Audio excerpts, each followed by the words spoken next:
நேயர்கள் எல்லாருக்குமே வணக்கம். இன்னைக்கு நம்ம என்ன பார்க்க போறோம்னு பார்த்தீங்கன்னா, அயலான் படத்தோட ஆடியோ லான்ச் வந்து நேத்து நடந்தது. ஸோ அந்த ஆடியோ லான்ச்ல வந்து என்னென்ன சுவாரஸ்யமான நிகழ்வுலாம் நடந்தது அப்படின்றத பார்த்துடலாம். ஏன்னா வந்து அது வந்து சன் டிவி வந்து ஸ்பெஷலா வந்து அத வந்து எடுத்திருக்காங்க. ஸோ இத வந்து நியூ இயர்க்கு வந்து டெலிகாஸ்ட் பண்ணலாம் அப்படின்றாங்க. ஸோ இதுக்கு முன்னாடி நிறைய வந்து நமக்கு வந்து தகவல் வந்து நம்ம ஷேர் பண்ண போறோம். நிறைய சர்ச்சைகளுக்கு அப்புறமா சிவகார்த்திகேயன் வந்து கொஞ்ச நாளா எந்த ஆடியோ லான்ச்சோ, எந்த ஒரு பிரஸ் மீட்லயோ, எந்த நிகழ்வுலயோ கலந்துக்காம, ஸோ அவரோட படத்தோட ப்ரொமோஷனுக்காக நேத்து வந்து அயலான் ஆடியோ லான்ச்சுக்கு வந்திருந்தாரு. ஸோ இதுல என்ன சுவாரஸ்யமான விஷயம்னு பாத்தீங்கன்னா அவரோட இரண்டாவது குழந்தை, அதாவது அவரோட குழந்தைய வந்து மேடைக்கு கொண்டு வந்து எல்லாருக்கும் முன்னாடி வந்து அறிமுகப்படுத்தினாரு. ரொம்ப சூப்பராகவே இருந்தது அந்த விஷுவல் வந்து பாக்குறதுக்கு. ஸோ அந்த குழந்தையோட வாயிலேயே வந்து ஐலான்னு சொல்ல வச்சு அது கொஞ்சம் ஒரு எமோஷனலா இருந்தது. ஸோ அந்த குழந்தை வந்து ரொம்ப கியூட்டா வந்து அயலான் அப்படின்னு சொல்லிச்சு. ஸோ ரொம்ப சூப்பரா இருந்தது அது பாக்குறதுக்கு. குழந்தை ரொம்ப கியூட்டா இருக்கு. எனக்கு தெரிஞ்சு சிவகார்த்திகேயன் வந்து எப்போ அழுதாருன்னு பாத்தீங்கன்னா, ரெமோ படத்தோட ஆடியோ லான்ச்ல வந்து அழுதாரு.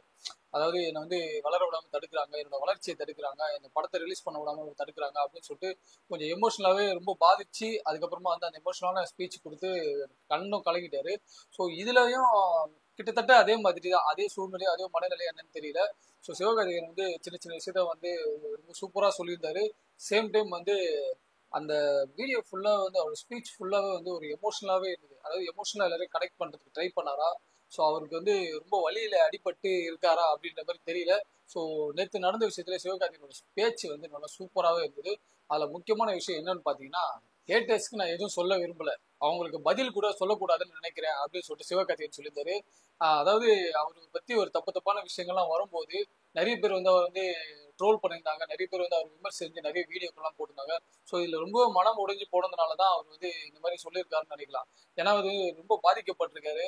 ஸோ ஹேட்டர்ஸ்க்கு அவங்க கிட்ட பேசுறதுக்கு டைம் இல்லை, அவங்களுக்கு எது நான் பேசி விளக்கம் கொடுக்கணும் அப்படின்ற மாதிரி வந்து இதுக்கு முன்னாடி வந்து எந்த ஸ்டேட்மெண்ட்டும் கொடுக்காம இதுல வந்து கொஞ்சம் ஓப்பனாவே அடிச்சு விட்டாரு.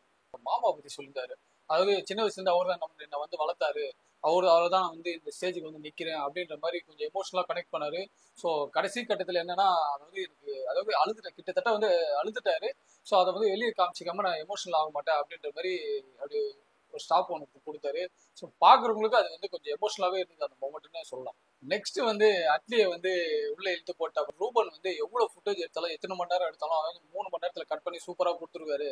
ஸோ இதை வந்து யார்கிட்ட கத்துட்டாருன்னா அட்லி கிட்ட தான் கத்துட்டாரு அப்படின்ற மாதிரி சொல்லியிருந்தாரு. ஸோ அட்லியோட அந்த கிறிஸ்புக்கும் அந்த ஸ்கிரீன் பிளேவுக்கும் எடிட்டர் வந்து ரொம்ப சப்போர்ட் பண்ணியிருக்காரு அப்படின்றது வந்து கொஞ்சம் முன்னாடி சொல்லியிருந்தாரு. டைரக்டர் வந்து ரொம்பவே எனக்கு ரொம்ப சப்போர்ட்டா இருந்தாரு. அதாவது கிட்டத்தட்ட ஒரு 5 வருஷம் ஆச்சு. இது வேற யாருன்னா என்ன இந்த விஷயத்த வந்து அதாவது ஒரு 4, 5 படம் பண்ணியிருக்கலாம். ஸோ இவர் வந்து எனக்காகவே இந்த படத்தை வந்து ஃபுல் அண்ட் ஃபுல் இந்த படத்திலே ஃபோக்கஸ் பண்ணி இந்த படத்தை முடிக்கணுன்ற ஒரு மைண்ட் செட்லேயே இருந்தாரு. ரிலீஸ்க்காக வெயிட் பண்ணாரு. என் ஒய்ஃப் கூட ரவிக்குமார் அண்ணனுக்காக இதெல்லாம் பண்ணலாம் அப்படின்ற மாதிரி சொல்லியிருந்தாங்க அப்படின்னு சொல்லிட்டு ஒரு டச் ஒன்று கொடுத்திருந்தாரு. கூடவே சிவகார்த்திகேயன் ஒரு விஷயம் சொல்லியிருந்தாரு. அதாவது மற்றவங்களை தள்ளிட்டு நான் முன்னாடி போகக்கூடாது அப்படின்னு சொல்லிட்டு நான் நினைக்கிறேன் அப்படின்னு சொல்லியிருந்தாரு. அது ஏன் அப்படி சொல்லியிருந்தாருன்னா, இது வந்து இந்த படம் வந்து மற்ற படங்களுக்கும் மற்ற ஹீரோக்களுக்கும் போட்டி கிடையாது. ஸோ நாங்கள் வந்து இந்த படத்தை வந்து பிளான் பண்ணும்போது பேன் இண்டியா படம்னு ஒன்று இல்லை, பேன் இண்டியானே ஒன்று இல்லை. அப்போ வந்து பாகுபலி மட்டும் தான் ரிலீஸ் ஆயிருக்கு. தெலுங்குல வந்து பாகுபலினா தமிழ்ல வந்து ஐரான் இருக்கும் அப்படின்னு சொல்லிட்டு அவர் ப்ரொடியூசரே சொல்லியிருந்தாரு. ஸோ படம் ரிலீஸ்க்கு அப்புறம் தான் இது வந்து எப்படி இருக்க போகுது அப்படின்றத வந்து பார்த்து தெரிஞ்சுக்க போறோம். சிஜி ஒர்க் தான் படமே அப்படின்னு சொல்லிட்டு சொல்லலாம். ஸோ சிஜி ஒர்க்கு நல்லா இருந்ததுன்னா படமும் நல்லா இருக்கும்னு எதிர்பார்க்கலாம். ரஹ்மான் வந்து பேசும்போது இந்த படத்தை கதைலாம் கேட்டேன், ரொம்ப சூப்பரா இருந்தது. ஆனா வந்து ஏலியன் ஸ்டோரி அப்படின்னு சொல்லும்போது எனக்கு கொஞ்சம் வந்து டவுட் வந்தது. அதாவது இவங்க வந்து சீரியஸா படம் பண்ணுவாங்களா, இல்லைன்னா கரெக்டா சொல்லிடுவாங்களா, இல்லை இதை வச்சு காமெடி கிமெடி பண்ற போறாங்களா அப்படின்னு எதிர்பார்த்தேன். ஆனா வந்து படம் வந்து சூப்பராகவே பண்ணியிருக்காங்க அப்படின்னு சொல்லியிருந்தாரு. ஆனா இதுல ஒரே ஒரு விஷயம் என்னன்னா, நாங்க பார்த்த வரைக்கும் இல்லை மிஸ் பண்ணிட்டோமா என்னன்னு தெரியல, எஸ்கேவை பத்தி அவர் பேசவே இல்லை. ஏன் சிவகார்த்திகேயன் பத்தி பேசவே இல்லை, ஒரு வார்த்தை கூட அவர் பத்தி பேசல அப்படின்ற மாதிரி எங்களுக்கு தோணுச்சு. ஸோ முழு ஆடியோ லான்ச் ரிலீஸ் ஆனதுக்கு அப்புறமா தான் நமக்கு தெரிய போகுது. டைரக்டர் வந்து ஏற்கனவே வந்து நேற்று நாளை படத்துல வந்து ரொம்ப சூப்பரான ஒரு செம்மையான ஒரு டைம் டிராவலர் பண்ணிருந்தாரு. அது டைம் டிராவலர் என்னன்றது நமக்கு வந்து கிளியரா புரிய வச்சிருந்தாரு. நிறைய படங்கள் வந்து டைம் டிராவலர் வந்து குழப்பிடுவாங்க. அதாவது ரொம்ப சீரியஸாவே இருக்கும் டைம் டிராவல். ஆனா இந்த ஊரோட படம் வந்து பாத்தீங்கன்னா ரொம்ப செம்ம ஃபன்னா இருக்கும். சேம் டைம் வந்து நமக்கு டீட்டெயிலிங்கா புரியும்.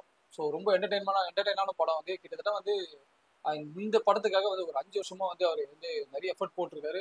ஸோ இவர் எந்த விதத்திலும் நம்ம அதாவது மிஸ் பண்ண விடாம அவர் வந்து ஃபுல்ஃபில் பண்ணிடுவாரு அப்படின்னு சொல்லிட்டு எதிர்பார்க்கலாம். அவர் வந்து பேசின விஷயம் வந்து சிவகார்த்திகேயனை பத்தி நிறைய விஷயம் எமோஷனலா பேசிட்டாரு. அதே டைம் வந்து அவருடைய ஏடிஸ் 2 பேரை கூப்பிட்டு, அதாவது நிறைய ஆடியன்ஸ்ல வந்து டைரக்டர் என்ன பண்ணுவாங்கன்னா, இவங்களாம் என்னுடைய ஏடிஸ் அப்படின்னு சொல்லிட்டு ஒரு சில டைரக்டர் வந்து கூப்பிட்டு வந்து ஸ்டேஜ் வந்து நிக்க வச்சு அட்லீஸ்ட் காமிப்பாங்க. ஸோ நிறைய டேரக்டர் வந்து சொல்லுவாங்க ஏடிஸ் வந்து எனக்கு ரொம்ப பெரிய சப்போர்ட்டாக இருந்தாங்க அப்படி இப்படின்னு சொல்லி சொல்லுவாங்க. ஆனால் இவர் என்ன பண்ணியிருந்தாருன்னு பார்த்தீங்கன்னா ஏடிஸை கூப்பிட்டு ஸ்டேஜ்லேயே பேச வச்சுட்டாரு. அது வந்து மற்ற ஏடிஸ்க்கு மற்றவங்களுக்குலாம் வந்து கொஞ்சம் எமோஷனலாக இருக்குது. இந்த விஷயம் வந்து சூப்பரான விஷயம். அது ஏன்னு சொல்லணும்னு பார்த்தீங்கன்னா அவங்க கஷ்டப்படுறாங்க இவங்க ஸ்டேஜ்லேயும் சொல்கிறாங்க யார் இவங்கன்னு மற்றவங்களுக்கு தெரியாது பார்க்குறவங்களுக்கு. ஸோ அட்லீஸ்ட் அவங்க வீட்டில் இருக்கிறவங்களாவது திருப்தியாகட்டும் அப்படின்ற மாதிரி ஒரு விஷயம் பண்ணியிருந்தாரு. ஸோ இதை வந்து மற்றவங்களும் பண்ணால் நல்லா இருக்கும். ஏன்னா ஏடிஸ் வந்து பின்னாடி ஒர்க் பண்றாங்க ஆனா காணாம போயிடறாங்க. ஸோ அவங்கள மேடை ஏற்றுனது ரொம்ப சூப்பரான விஷயம். இதை நிறைய பேர் கொஞ்சம் பண்ணுங்க. வந்து மாரி செல்வராஜ் வந்து சீஃப் கெஸ்டா வந்திருந்தாரு. அவர் வந்து நிறைய விஷயம் வந்து சுவாரஸ்யமா சொல்லியிருந்தாரு. மெயினா வந்து இந்த ஃப்ளட்டு அவர் போயிட்டு இந்த தூத்துக்குடி அவரோட சொந்த கிராமங்கள்ல போயிட்டு இவர் போய் ஹெல்ப் பண்ண ஹெல்ப்லாம் வந்து சொல்லியிருந்தாரு. அதுல வந்து சிவகார்த்திகேயன் ரஹ்மான் வந்து நிறைய ஃபுட் ரிலேட்டட் இது ஸ்பான்சர்லாம் பண்ணியிருந்தாங்க அப்படின்னு சொல்லி சொன்னாரு. ரொம்ப சூப்பரான விஷயம் அது. ஒரு கிரிக்கெட் விளையாட்டு விட்டு போறதுக்கு காரணமே சிவகார்த்திகேயன் தானா. ஏன்னா வந்து இவர் போற பால் எல்லாத்தையும் வந்து அவர் சிக்ஸ் அடிச்சு பறக்க விட்டுருவாரா. ஸோ அதுல இருந்து கிரிக்கெட்டே வெறுத்துட்டாராம். அதாவது ஜாலியா பேசலாம்னு சொல்லி ட்ரை பண்ணியிருக்காரு போல. இந்த ஆடியோ லான்ச்ல வந்து ஹைலைட்டான விஷயம், அதாவது நேத்துல இருந்து ஆடியோ லான்ச் போனவங்க எல்லாருமே சில பேர் போட்டுட்டு இருக்காங்க. என்னன்னா ப்ரொடியூசர் வந்து நாங்க வந்து யாருக்கும் காம்படேட்டர் கிடையாது, நாங்க சோலோவா அடிப்போம் அப்படின்ற மாதிரி சில விஷயம் சொல்லியிருக்காரு அப்படின்னு சொல்லியிருந்தாங்க. இந்த அளவுக்கு உண்மைன்றதை வந்து ஆடியோ லான்ச் ஃபுல்லா வந்து டெலிகாஸ்ட் ஆகும்போது தான் பார்க்க முடியும். ஸோ இதுதான் வந்து நேற்று நடந்த நிகழ்வுகளோட ஹைலைட்ஸ். ஸோ இந்த ஆடியோ லான்ச் வந்து சூப்பராக இருந்தது அப்படின்ற மாதிரி சொல்லலாம்.